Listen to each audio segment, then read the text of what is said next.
Hello everyone, I am your social science educator. Welcome on Magnet Brains. So as you already know, हमारे chapter 5th का last topic मतलब universal adult franchise हम लोग already cover कर चुके हैं अपने प्रीवियस वीडियो में। अगर अभी भी आपने वो वीडियो नहीं देखा है तो अभी तुरंत क्लिक करें इस आई बटन पर और उस वीडियो को जरूर देख लें। अब आज हम क्या करने वाले हैं, तो आज है हमारे पास में एक नया टॉपिक जो क्या है, the role of election commission in India. मतलब आज हम ये समझेंगे कि election commission of India actual में क्या रोल प्ले करता है हमारी इस इंडियन डेमोक्रेसी के अंदर। तो चलिए स्टार्ट करते हैं अपने टॉपिक को और आते हैं सबसे पहले ये समझने कि एक्चुअल में इसकी नीड क्यों है। तो चलिए यहां पर समझते हैं। Size and diversity of India require careful organisation of elections. So as you already know, हमारा जो इंडिया है उसका साइज जियोग्राफिकली जो हमने प्रीवियस लेक्चर में देखा और साथ ही साथ में जो पॉपुलेशन का साइज है वो बहुत ज्यादा है। तो यहां पर इलेक्शंस को केयरफुली ऑर्गेनाइज करना बहुत ज्यादा जरूरी है and no doubt election commission of India इस टास्क को अच्छे तरीके से फुलफिल भी करता है। So ECI organise and overseas various types of elections. हमारे इंडिया में इलेक्शन कमीशन ऑफ इंडिया जो है वो वेरियस टाइप्स ऑफ इलेक्शन जो है उसे यहां पर ऑर्गेनाइज करता है। जैसे कि कुछ इलेक्शंस होते हैं नेशनल लेवल पर तो कुछ होते हैं स्टेट लेवल पर। तो चलिए समझते हैं कौन कौन से नेशनल लेवल पर, कौन से स्टेट और कौन से लोकल लेवल पर इलेक्शंस होते हैं। सबसे पहले अगर हम नेशनल लेवल के इलेक्शंस देखें तो कौन से इलेक्शंस होने वाले हैं, जैसे कि इलेक्शंस ऑफ लोकसभा रिप्रेजेंटेटिव। आप लोगों को पता होगा ना कि सेंट्रल गवर्नमेंट जो होती है, मतलब जो लोकसभा होती है, उसके इलेक्शन कौन करवाता है, वो भी करवाता है इलेक्शन कमीशन ऑफ इंडिया, मतलब elections of lower house of parliament, right. क्योंकि ये जो इलेक्शंस होते हैं और इनमें जो रिप्रेजेंटेटिव्स चुने जाते हैं ये नेशन वाइड इश्यूज को क्या करते हैं, यहां पर हैंडल करने का काम करते हैं। फिर उसके बाद में आप देखेंगे कि कुछ इलेक्शंस होते हैं जो होते हैं स्टेट और यूनियन टेरिटरी के लेवल पर, मतलब voters elect representative to legislative assemblies for regional issues. हमारे स्टेट में, हमारी यूनियन टेरिटरी में जो भी रीजनल इश्यूज हैं अगर उन्हें रिजॉल्व करना है तो स्टेट लेजिस्लेटिव असेंबली के लिए जो रिप्रेजेंटेटिव होते हैं उन्हें यहां पर इलेक्ट किया जाता है।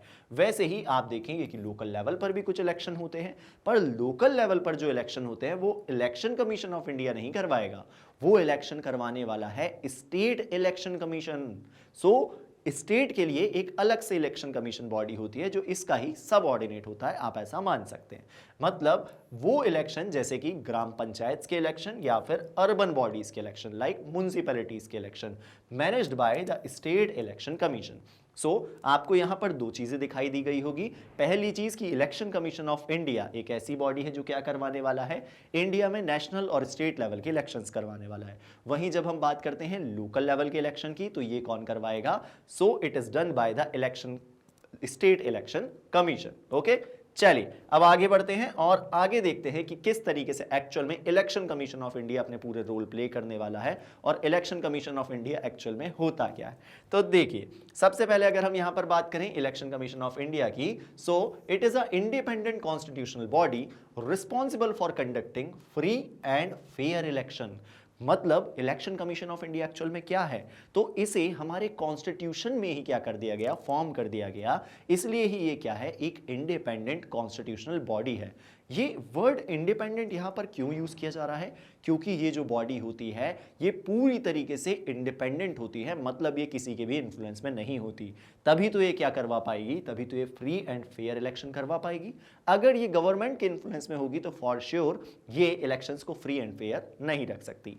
अब अगर हम बात करें कि इसका एस्टेब्लिशमेंट कब होता है तो आप सभी याद रखेंगे कि 1950 में इसे एस्टेब्लिश कर दिया जाता है। डेट क्या थी पर, तो चलिए मैं आपको डेट भी बता देता हूं।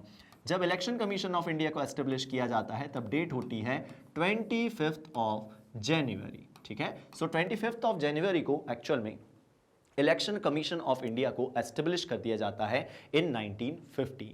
तब से ही इलेक्शन कमीशन ऑफ इंडिया जो है वो कंटिन्यूसली क्या करवा रहा है, नेशनल और स्टेट लेवल के इलेक्शंस को कंडक्ट करवा रहा है। अगर हम बात करें कि इलेक्शन कमीशन ऑफ इंडिया का हेड ऑफिस कहां पर है, तो ध्यान रखिएगा कि इसका हेड ऑफिस हो जाता है दिल्ली में। देन हम बात करेंगे कंडक्ट ऑफ इलेक्शन की, कि यहां पर इलेक्शन कमीशन ऑफ इंडिया कौन कौन से इलेक्शंस कंडक्ट करवाने वाला है। तो जैसा कि मैंने आपको बताया, election commission of India Lok Sabha के इलेक्शन करवाता है, राज्यसभा के इलेक्शन करवाता है, मतलब lower house of parliament and upper house of parliament, वैसे ही स्टेट इलेक्शन कमीशन जो है वो तो लोकल लेवल के इलेक्शन करवाने वाला है, पर स्टेट लेजिस्लेटिव के असेंबली के जो इलेक्शन है वो भी कौन करवा रहा है? Election commission of India he conduct करवा रहा है। देन आप देखेंगे कि office of president and vice president के इलेक्शन जो है वो भी इलेक्शन कमीशन ऑफ इंडिया करवाता है। तो क्या पॉइंट क्लियर हो गया?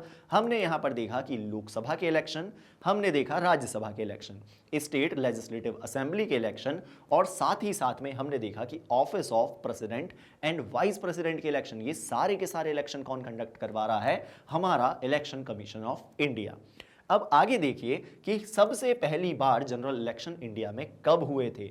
तो हमारा इंडिया आफ्टर इंडिपेंडेंस सबसे पहली बार इलेक्शंस को देखता है 1951-52 के टाइम पर।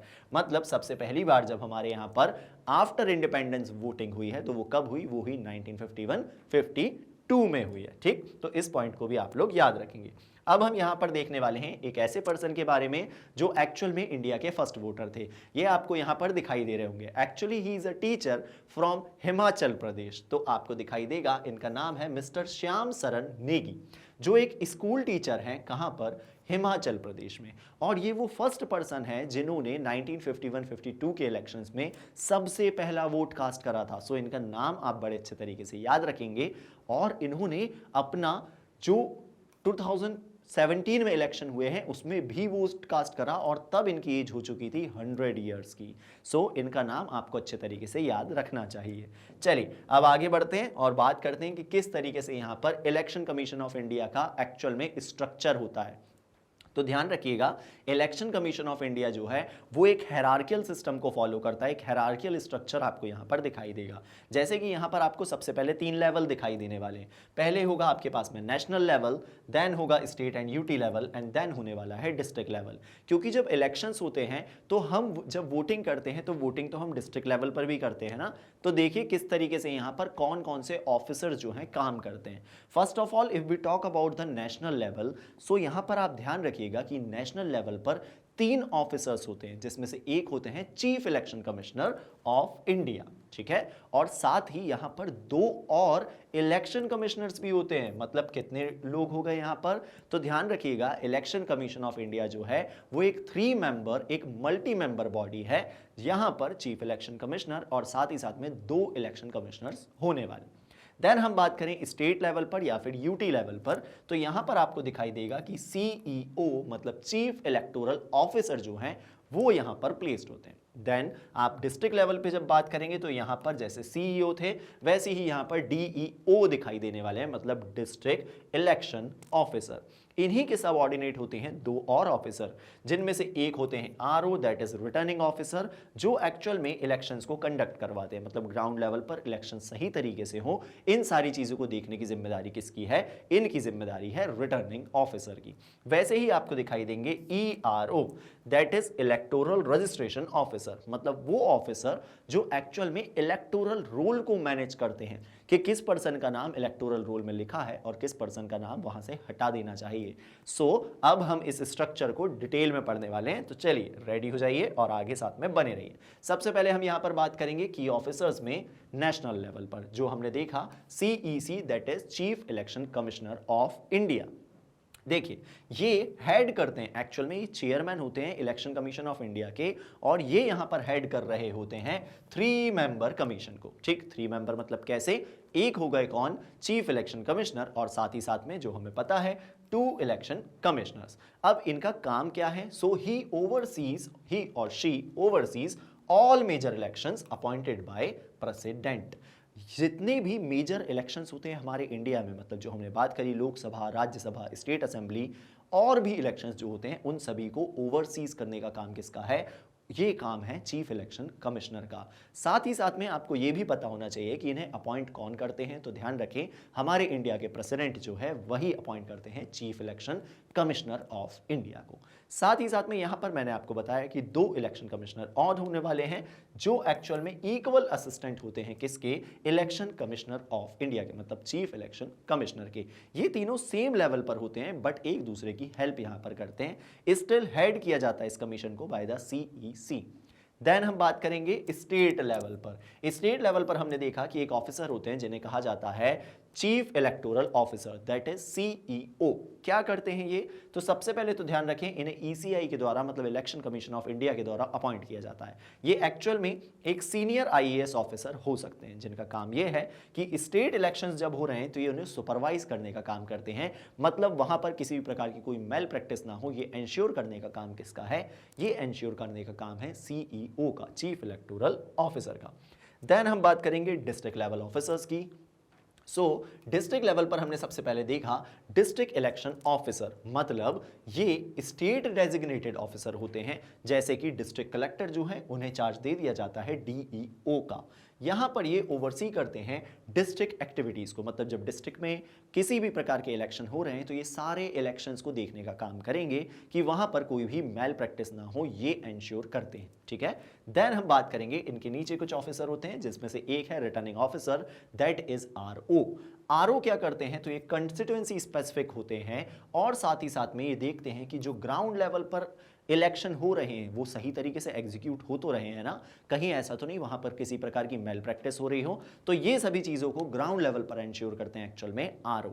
देन हम बात करेंगे ईआरओ की, that is electoral registration officer. इनके नाम से ही समझ में आ रहा होगा कि ये इलेक्टोरल रजिस्ट्रेशन करने वाले हैं, मतलब ये इलेक्टोरल रूल को मैनेज करते हैं, जैसे कि ये मेंटेन करते हैं रूल्स को, यहां पर रजिस्टर करते हैं, साथ ही साथ में डिलीट करते हैं वोटर्स को और इशू करते हैं आईडीज, मतलब इलेक्शन जो वोटिंग कार्ड होता है, जो वोटिंग आइडेंटिटी होती है, उसे भी इशू करने का काम करते हैं।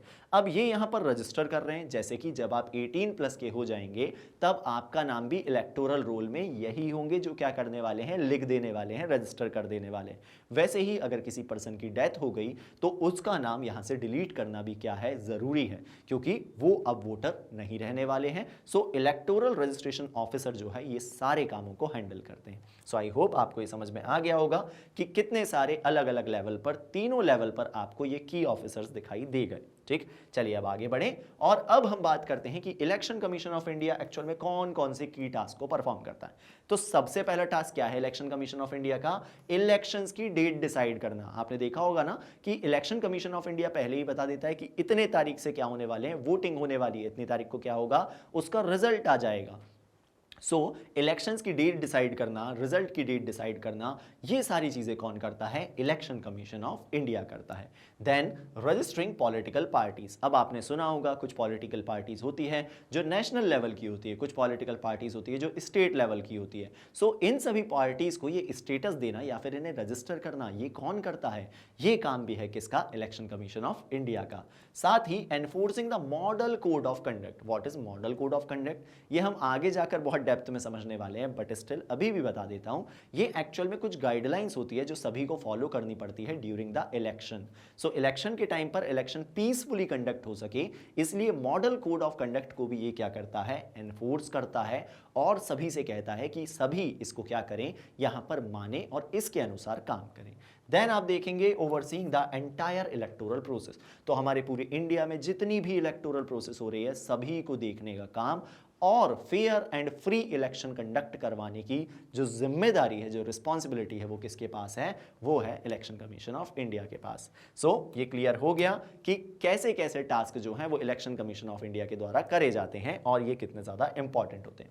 अब हम बात करेंगे कि किस तरीके से मैनेज किया जाता है पूरे इलेक्टोरल प्रोसेस को।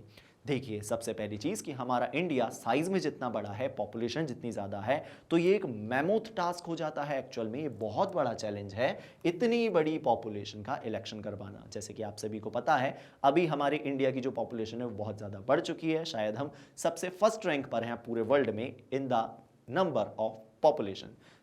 यहां पर election commission of India in challenges को ओवरकम करने के लिए अपने आप को अपग्रेड करता रहता है और इसलिए ही election commission of India upgrades capacities to meet the modern India's need for the free and fair election. Right, आगे देखें इलेक्टोरल सिस्टम के बारे में। Massive and requires efficiency. हमारे यहाँ का जो इलेक्टोरल सिस्टम है वो एक्चुअल में बहुत मैसिव है और उसमें एफिशिएंसी जो है उसकी बहुत ज़्यादा नीड भी होती है। All elections occur at different time but with periodicity. अब आप लोगों ने हमेशा देखा होगा, जब कभी आप न्यूज़ चैनल देखते होंगे तो कभी आपने देखा होगा कि इस स्टेट में इलेक्शन होने वाले हैं, कभी इस कंस्टिट्यूंसी में होने वाले हैं। तो इस प्रकार से हमारे इंडिया में हमेशा ही लगभग लगभग पीरियोडिसिटी में इलेक्शंस जो है वो कंडक्ट होते ही रहते हैं। मतलब इसके जो टास्क हैं, जो एक्चुअल में इलेक्शन कमीशन ऑफ इंडिया के फंक्शंस है, ये कंटिन्यूसली परफॉर्म करता ही रहता है। Several polls yearly in various parts of the due dates. So due dates के अकॉर्डिंग यहाँ पर डिफरेंट टाइम पर पीरियोडिसिटी में हमारे पूरे इंडिया में इलेक्शंस होते ही रहते हैं। अब देखिए स्केल ऑफ 2024 लोकसभा इलेक्शन। जब हम बात करते हैं कि 2024 लोकसभा इलेक्शन में कितने वोटर्स थे, तो ध्यान रखिएगा अप्रॉक्स 980 मिलियन जो हैं वो एलिजिबल वोटर्स थे और ये वोट कर रहे थे 543 कंस्टिट्यूएंसीज ऑफ लोकसभा के लिए। तो ये भी आपको समझ में आ गया होगा कि एक्चुअल में इस प्रोसेस को मैनेज करना कितना ज्यादा टफ होने वाला है। चलिए अब आगे देखते हैं कि ये जो इतने सारे जो 980 मिलियन हम पीपल्स की बात कर रहे हैं, उन सभी के लिए कितने पोलिंग स्टेशंस बनाए गए थे, तो ये भी ध्यान रखेंगे 1 मिलियन पोलिंग स्टेशंस जो है वो बनाए गए थे। जिससे क्या हो सके, ये पोलिंग स्टेशंस क्या होता है, इस पोलिंग स्टेशन का मतलब है जिस जगह पर जाकर आप लोग वोट कास्ट करेंगे वही कहलाता है क्या, पोलिंग स्टेशन। चलिए आगे देखते हैं, तो बात करते हैं यहां पर डिप्लॉयमेंट की। जब एक्चुअल में इलेक्शन जैसा टास्क होता है तो यहां पर बहुत सारे मैन पावर की नीड होती है और इस मैन पावर के लिए आप देखेंगे कि बहुत सारे लोग असिस्ट करते हैं, लाइक इंक्लूडिंग द टीचर्स। आप लोगों को शायद ये पता होगा, अगर आप गवर्नमेंट स्कूल से हैं तो आपके जो टीचर्स हैं वो जब इलेक्शंस होते हैं तो उसे कंडक्ट करवाने के लिए, वो फ्री एंड फेयर इलेक्शंस हो सकें, वो भी वहां जाकर अपनी सर्विसेज देते हैं to handle the large number. क्योंकि बहुत ज्यादा पॉपुलेशन है, 980 मिलियन वोटर्स जो है 2024 में अगर वोट डाल रहे थे, तो इतने सारे वोटर्स को संभालने के लिए बहुत सारे ऑफिसर्स भी तो चाहिए होंगे ना। देन हम बात करेंगे रिजर्वेशन एंड वोटिंग इनोवेशन की। अब देखिए हमारा जो इंडिया है वो एक डेमोक्रेटिक कंट्री है और डेमोक्रेटिक कंट्री में सभी को इक्वल राइट्स मिलना चाहिए। इसलिए ही हमारे इंडिया में वोटिंग जो सीट्स होती है, जो कंस्टिट्यूएंसीज होती है, वहां पर भी रिजर्वेशन का प्रोविजन रखा गया है। कैसा रिजर्वेशन होता है और किसके लिए रिजर्वेशन है, तो ध्यान दीजिएगा, इन Lok Sabha constituencies reserved for SC and ST communities. मतलब जो शेड्यूल्ड ट्राइब्स और शेड्यूल्ड कास्ट कैटेगरी होती है उनके लिए लोकसभा कंस्टिट्यूएंसीज में कुछ सीट्स को रिजर्व किया जाता है। कितनी सीट्स रिजर्व है, तो ध्यान रखिएगा 131 out of 543 is reserved for the SC and ST communities। अब किसके लिए कितनी है ये भी देख लेते हैं। तो SC कैटेगरी के लिए, मतलब शेड्यूल्ड कास्ट के लिए 84 सीट रिजर्व है और वहीं आप देखेंगे कि शेड्यूल्ड ट्राइब मतलब ST के लिए 47 सीट्स रिजर्व्ड है। मतलब टोटल अगर हम करें तो 131 सीट्स जो है 543 में से वो रिजर्व है फॉर दीज टू कम्युनिटीज। क्यों रिजर्व है, तो ये आप समझ गए होंगे, क्योंकि यहां पर जो प्रेजेंटेशन है, जो रिप्रेजेंटेशन है वो इक्वल होना चाहिए, क्योंकि हम एक बहुत बड़ी डेमोक्रेसी हैं इसलिए। चलिए अब आगे समझते हैं इसके प्रोसेस के बारे में, किस तरीके से पूरी प्रोसेस होने वाली है। तो सबसे पहले देखें technology in election, extensive use of technology for managing election. Election commission of India continuously अपने आप को अपग्रेड कर रहा है और बेटर से बेटर टेक्नोलॉजी का यूज करता है। अब हम सबसे पहले समझेंगे कि किस तरीके से एक्चुअल में वोटिंग होती है, उसका पूरा प्रोसीजर क्या होता है। मतलब जब आप 18 प्लस हो जाएंगे, जब आप भी एलिजिबल होंगे वोट देने के लिए, तो आप किस प्रोसीजर को फॉलो करने वाले हैं। तो चलिए इस पूरी प्रोसेस को यहां पर समझते हैं। ये प्रोसेस स्टेट असेंबलीज और लोकसभा इलेक्शंस दोनों के लिए होने वाली है।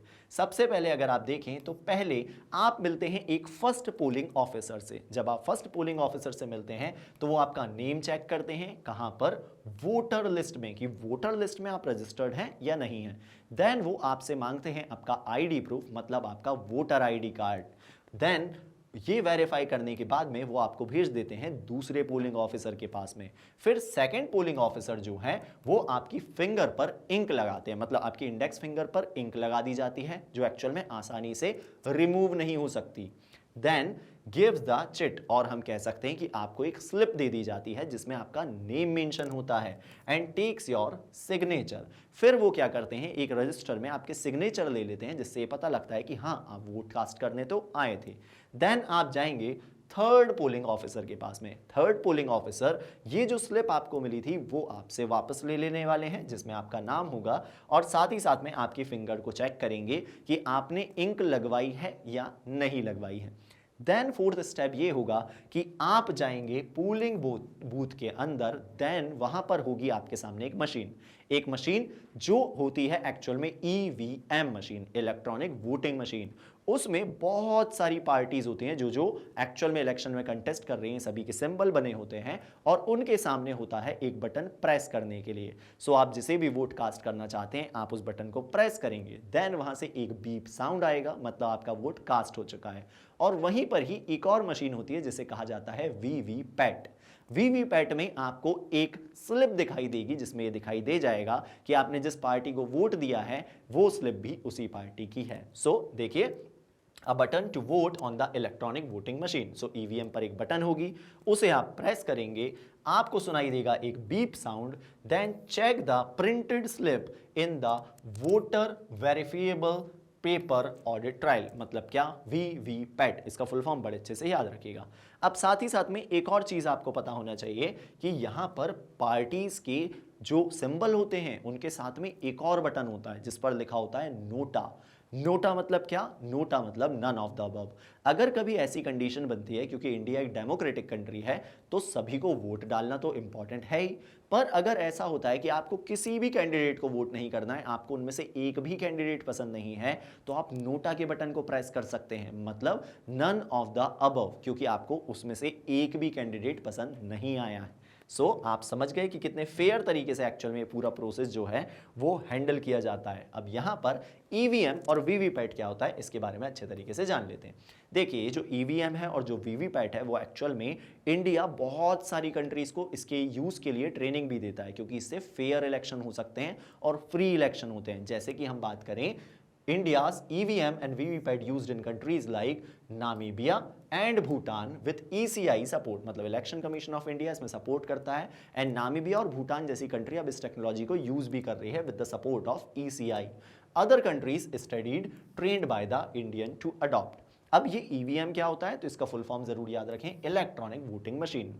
देन वीवीपैट क्या होता है तो इसका फुल फॉर्म आप याद रखेंगे, voter verifiable paper audit trial. क्या होता है? Voter verifiable paper audit trial. Actual में क्या है तो यहां पर देखिए आपको ये मशीन दिखाई दे रही होगी, ये जो मशीन है ये क्या है?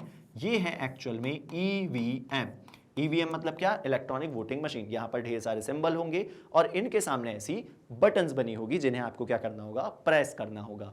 देन यहां पर आपको एक मशीन दिखाई दे रही होगी जो है वीवीपैट।